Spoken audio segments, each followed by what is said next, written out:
As the firestorm over Agusta Westland scam continues to spread, India Today has reached ground zero. Our reporter Jugal Purohit has been tracking whereabouts of the masterminds and convicts in the big chopper scam in the country where it all started. His report.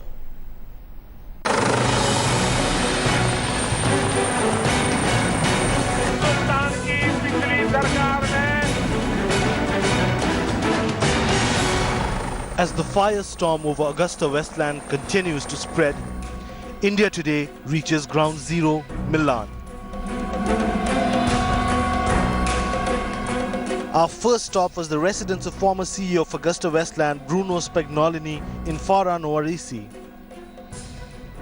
Bruno was handed a 4.5-year prison term by a Milan court for false accounting and corruption over the sale of 12 VVIP choppers to India for rupees 3,600 crore. This is where Bruno Spagnolini, the second highest ranking officer of the Finmeccanica organization and the Agusta Westland chief executive officer at the time of his arrest and subsequent dismissal from his job. That's where he would live, in that pink house that you can see out there right behind me. The Agusta scam trail led us to our second stop, Italian defense major Finmeccanica's former chief Giuseppe Orsi's residence in Sesto Calende. India Today found out that Orsi lives in isolation, away from other residents of his apartment building. So much so that he takes a different elevator to his penthouse altogether. Spoke to some residents who then actually told us that Giuseppe Orsi is actually a resident, but he does not like to live like the others do. He has the top house that you see on the brown building, the attic.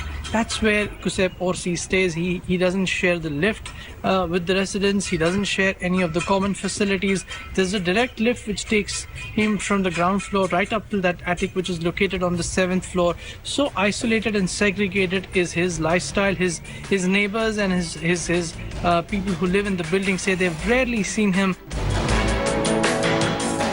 Just about 300 meters away from the residences of both Orsi and Spagnolini is the Agusta Westland's headquarters and training academy.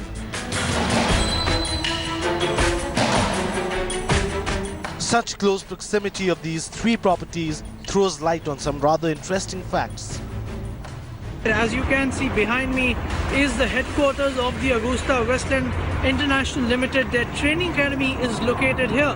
The reason why some things now begin to make sense is because just about 200 or 300 meters from this very site is where the residence of the deposed Finmeccanica head, the deposed Agusta Westland CEO and MD Giuseppe Orsi's residence is also located. Just about 200 meters from there is where the training academy is located. Right now the academy is shut, but we've just come here and it makes perfect sense because that's where he used to live, and this is the company's biggest training academy. This is for the first time that an Indian crew has located the whereabouts of the Agusta scam masterminds and convicts and has spoken to their families, probing deeper all facets of this scam that has rocked the political circles of New Delhi. With Jugal Purohit in Milan, Bureau Report, India Today.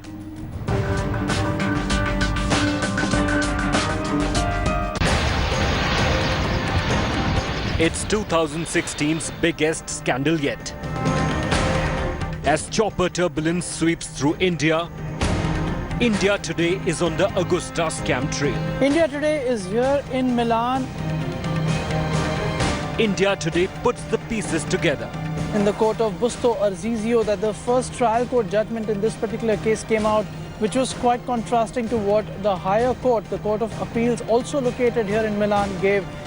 Live and exclusive reports from Italy, unearthing all angles of the Agusta maze. Special VVIP chopper coverage, only on India.